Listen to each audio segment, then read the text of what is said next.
On today's Rebel's Edge, Nvidia bulls place massive bullish options bet ahead of an earnings report today that's got traders on the edge of their seat.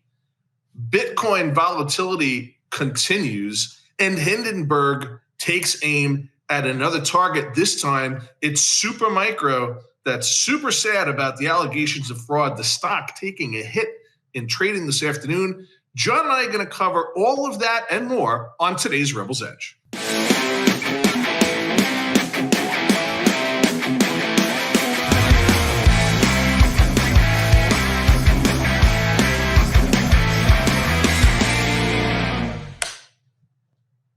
Bang.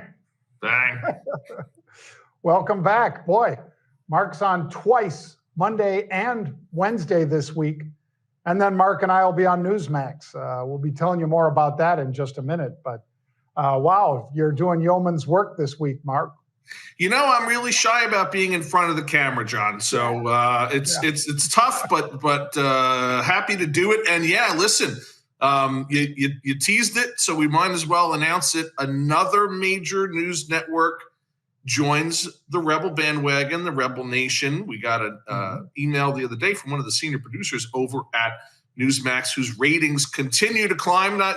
Don't care about your political inclination, folks. They are a significant network now, just in terms of numbers. So Jon and I are going to be on there 3:30 today Eastern time. Grab some popcorn and your remote and a comfy chair and tune in. It's going to be fun.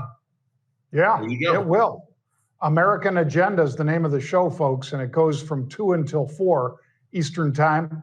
We will be on at 3:30 this afternoon, right, just as Marc said. So it should be a good time, Marc. Always. Should be a good time. Always. And we'll cover much of what we're talking about here with perhaps a little bit more of a bent towards the end of the day, because we'll just have a half an hour left in the day at that point, trading day, that is. But after hours, that will be pretty interesting. And that's our macro minute today, folks, is Nvidia continues to remain the macro minute because it is going to drive stocks.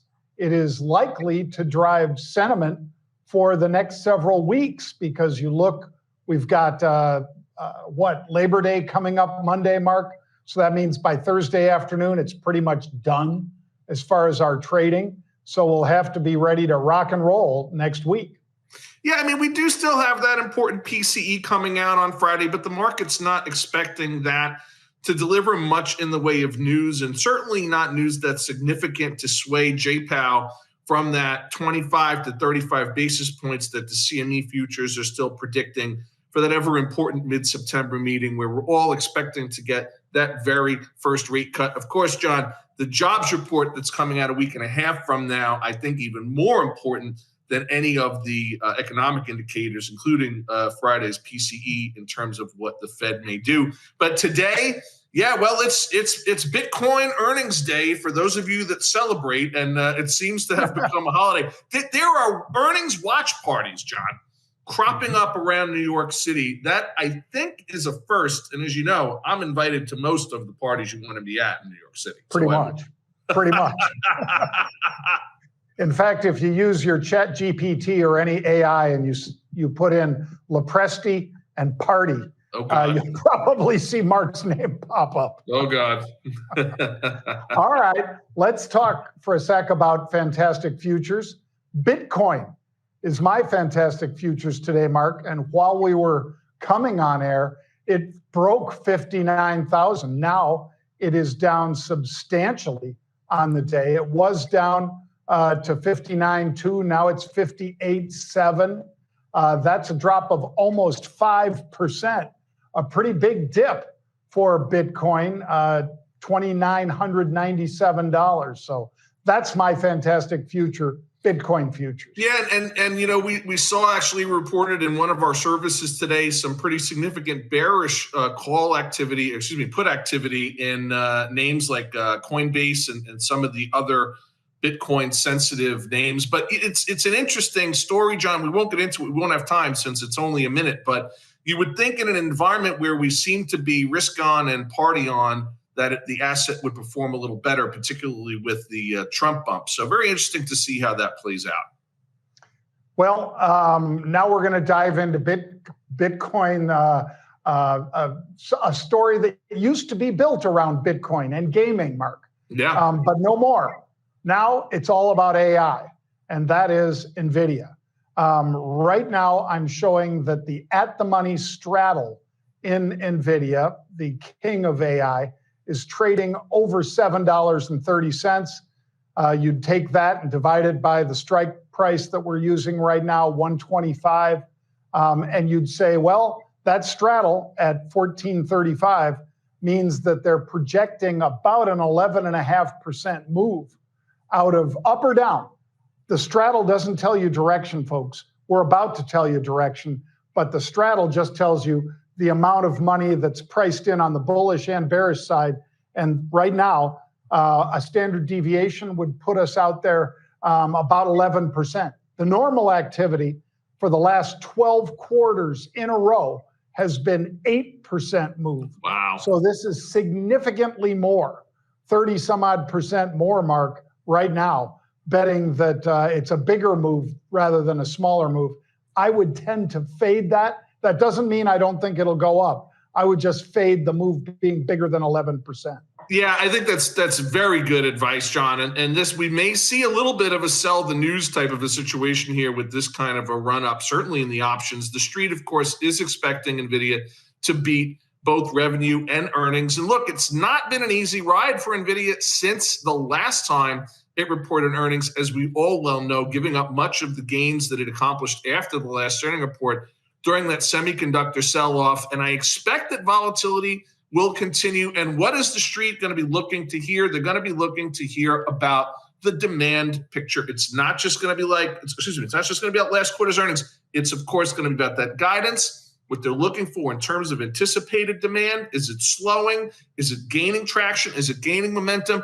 And it's interesting, Jon, we're not going to cover because we don't have enough time today. But when you look at those BNPL names, Affirm, which also reports today, which we've been pretty bullish on, Klarna, which is private, but the CEO coming out today, not only announcing the company's first quarter of profitability, which is an interesting read on the BNPL space, but saying, and this is the Nvidia tie-in, he expects AI to reduce his workforce by 75% in the next 3 to 5 years, 75% less humans. And he specifically referenced chip demand to support that growing AI demand and Nvidia benefiting from that. And man, that's only one part of the story. So I think they're going to beat. I think they're going to provide some pretty positive forward-looking guidance. But given how this thing's performed in the options market, I think you're right. I think you fade it, and I think we could see some steam come off the top.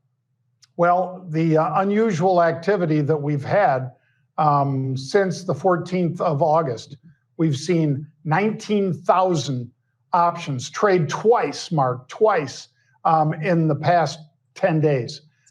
For instance, there you see the August 30th expiring, that's this Friday, 124 calls. They bought 19,000 of those for $4.75. They were $8 last night, and they still held on. They also have 19,000 of the October 110s.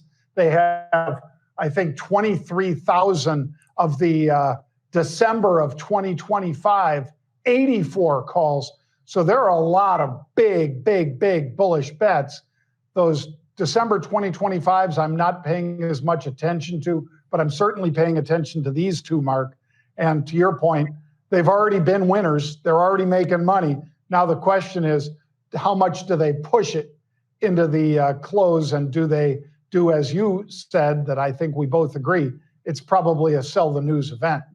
All right, that's enough for Nvidia for now. For more, tune into Newsmax at 3:30. We'll have more on that. That's right. But Supermicro, Mark, they get hit by Hindenburg. Now, the Hindenburg report, most of you would know, is a bearish report where they're looking for either somebody cooking the books, outright fraud, and of course, cooking the books would be fraud, but they're saying that they're playing games with their accounting.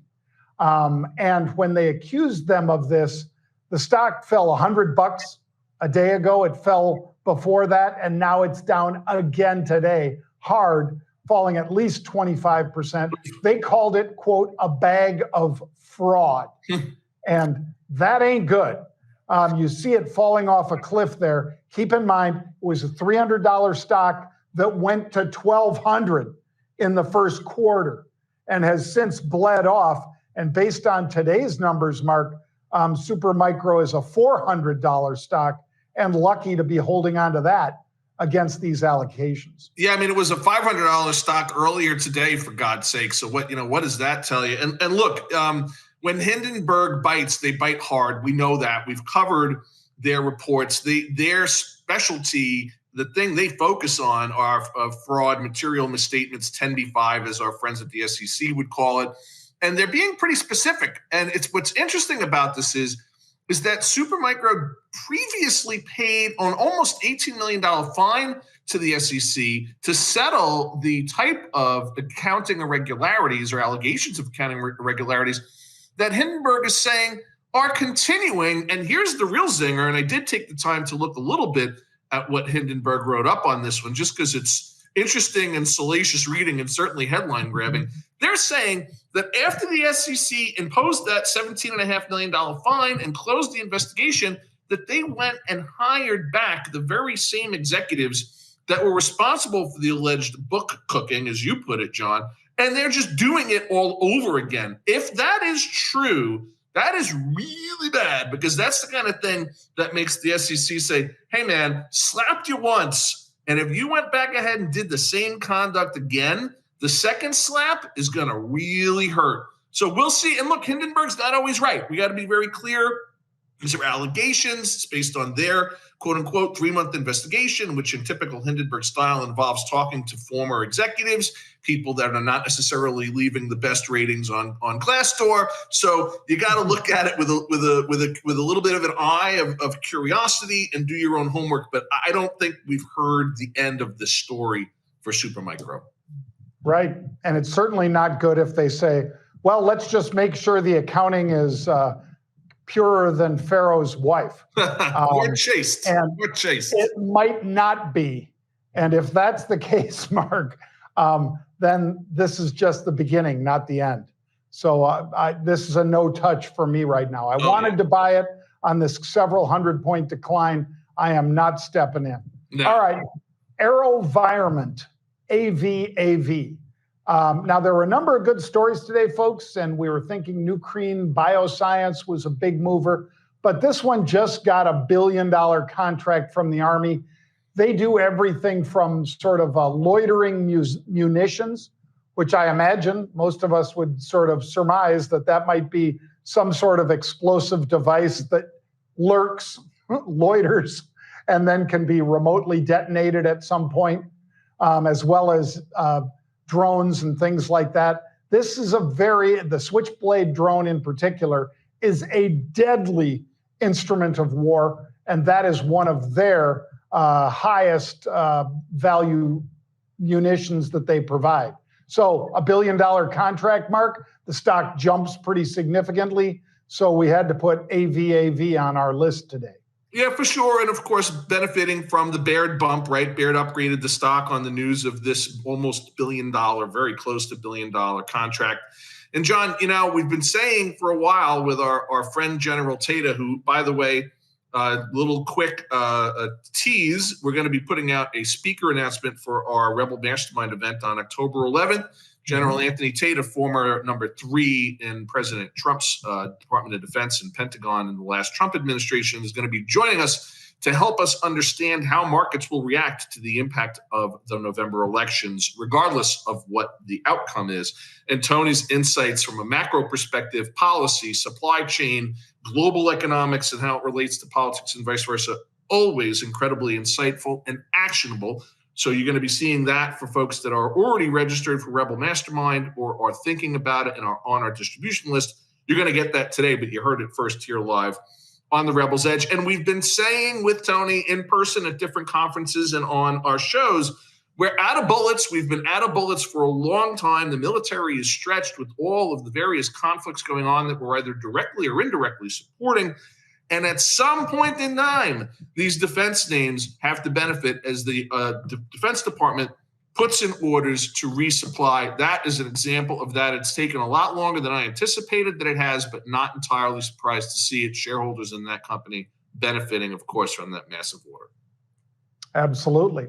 And shareholders in Amberella benefiting also, Marc. Amberella, jumping double digits today. The release of their Q2 financial results and their guidance, both very strong. The company basically saying that gross margins will be somewhere between 62.5% and 64%. That's phenomenal. Yeah. Keep in mind that candidate Harris, running for president of the United States, is going after grocery stores that have like a 1 or 2% edge, Marc. These guys have an edge of 62.5%. That's phenomenal. And Amberella really focused today because of this great earnings report and the potential. Yeah, and this is an AI story too, right? I mean, the AI story just continues, and it's AI supply chain, which I love, because as we've said to viewers many times on this show, it's not just about the chip makers, it's not just about the data centers, it's the entire AI supply chain that will benefit from the seemingly unstoppable demand as that industry grows and impacts every other industry around it. And Amberella is one of those. They have an optical recognition that actually helps with the data input, right, to feed the AI. For AI to work, it's got to get data from somewhere. So that's very much an AI supply chain story. I like this name. I think this is going to continue. I think we had one analyst coming out this morning, I forget who and from what firm, it's sometimes hard to keep up with them on a day like today, saying that this thing has got a 3x spike still in the offing in the not too distant future. Don't know what that means. I've got to go back and look at that analyst report. I'm not saying, folks, that we're anticipating a 3x on this name, but I'm going to stay bullish on it. I think we should. I really do, Marc. I think we should. And like you say, semiconductors and system on a chip that basically enhances the visual or the viewing of data or other is what Amberella does. All right. I forgot, Jared, do we have that video for today? We do. Bang, look at that. Jared's right on top of it as usual, Marc. This is what many of us think happens when we wonder why those officials are taking so long, why the zebras are making their calls, Marc. And this example is, I think, a very good one. It's by Fantasy Football, the rapist. But this is not, wait a minute, this is not Sean Connery on Saturday Night Live Jeopardy here, is it? I think it's pronounced therapist, John. Oh, therapist, not the rapist. Yeah, I mean, it was holding. So make the call. Make the call. Or, we say the flag was for an excessive celebration so they can keep the touchdown and apply the penalty to the kickoff, huh? What do you say? What are you talking about? I didn't see excessive celebration. You sure? I could have sworn I saw a little nay-nay going on. Dick, what's going on with you, man? All right, look, guys, I got to be real with you. Trayshawn DeAndre just scored that touchdown. Okay, I have him on my fantasy team this week. I need these points. What? Are you kidding me, Dick? No, I'm not kidding you, Bill. I'm playing against my father-in-law this week, and if he doesn't score this touchdown, I lose. Well, I'm not going to let you make a bad call because you're in some fantasy football league. Make the call. Craig, no. If you make one bad call... This works out perfectly, Bill. I started the quarterback who threw the touchdown pass. We're going to have to ignore the holding call. Yeah. How often does that conversation happen, Marc? You got to wonder, and listen, it is that time of year for fantasy football. I've been observing, as you and Pete know, John, most of what I know about football I've learned from my daughter, and watching her and her friends get their fantasy football cards or whatever the process is in order has been quite the thing to observe. So, I think that could very well be happening when they're all – are they still huddled around the monitor, or they don't do that anymore?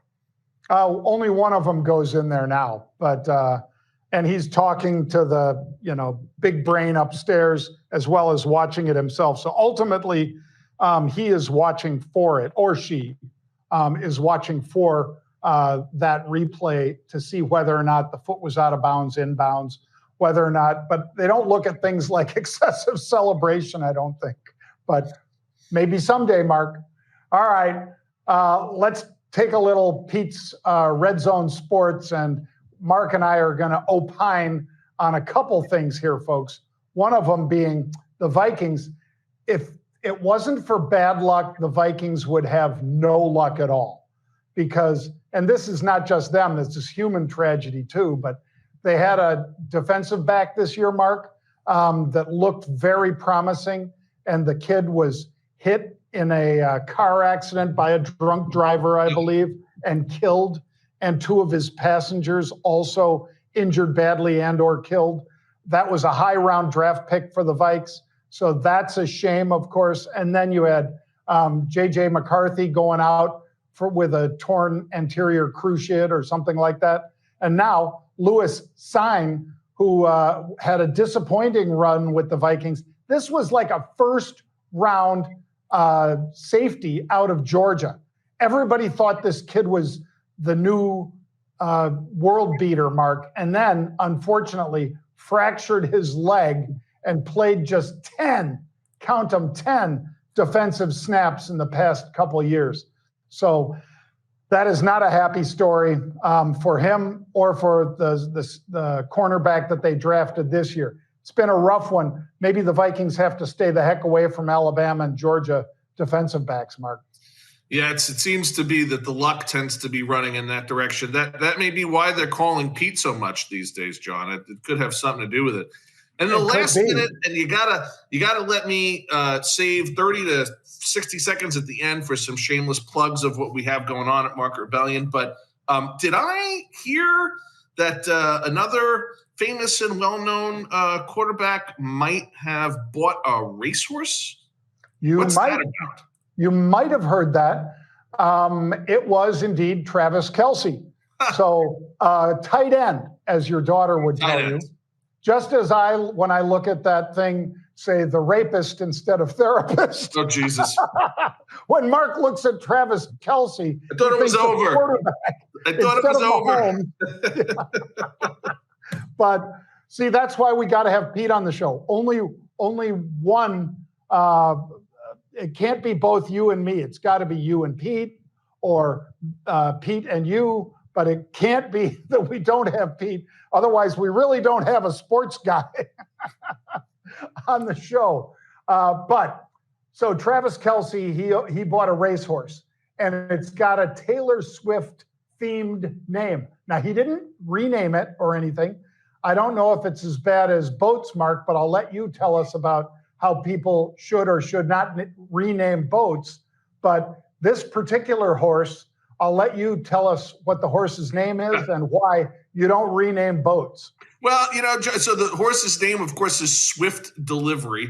And buying racehorses, unless you're as good as our friend Vinny Viola over at Virtue, that, of course, has had a couple of phenomenal horses that have won the Derby, and I think he had a Triple Crown winner as well. But we have another mutual friend, John, that was with us in Vegas a couple of weeks ago that was pretty heavy in that business for a number of years. He had 220 thoroughbreds at one point in time. And it's similar, to answer your question, it's similar to boats. You generally don't rename horses. It's considered bad luck.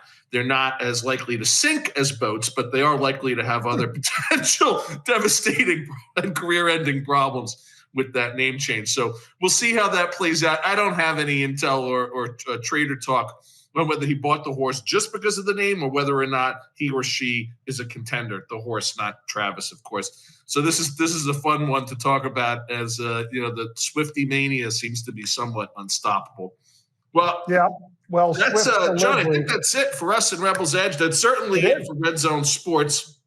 And before we go, as we always do when I'm on the show, as you know, folks, got to give you a couple of things to look out for, things to be aware of. Of course, John and I, 3:30 today on Newsmax for the first time as another major news network joins the Rebel Nation. Of course, we have, John, you can pull it back, propped back up again. We've got the book. You've seen the commercial. Movie is coming out next summer. I'm kidding. Well, maybe. Who knows? But if you haven't bought it yet, go to itsnotanoption.com. Reserve your copy. We'll send it to you absolutely free. We've got the Rebel Mastermind on October 11th. It's an unstoppable and not miss event, live trading all day long. We're going to be trading with real dollars in front of an audience of just 100 people. Tickets are flying off the shelves. You've probably seen our TV commercials for this that I launched on Monday of this week on Fox and CNBC. Very exciting. You can get your tickets by going to markrebellion.com and a little pop-up banner at the bottom with that tile and some pictures of Pete and Jon, myself, and, of course, business partner, special guest, great friend Grant Cardone, General Tony Tata joining us, Lawrence McDonald, a host of others. We may have a major network TV star joining us as well, but I was going to say, I'm not going to say who, but can't say yet. We're this close to being able to announce a major network star that will be joining us for several days. He or she is waiting for final clearance from the network. So stay tuned. Follow everything we do at Market Rebellion. Check out the Rebel Setup. Check out the Rebel Roundup. Try to join us if you're a subscriber for Cocktail Hour. Next Friday, this Friday's Cocktail Hour is on hiatus because of the anticipated 3-day holiday weekend. Thank you, as always, for joining us. Check out Pete and Jon on the Rebel's Edge tomorrow, 1 p.m. Eastern. Trade smarter.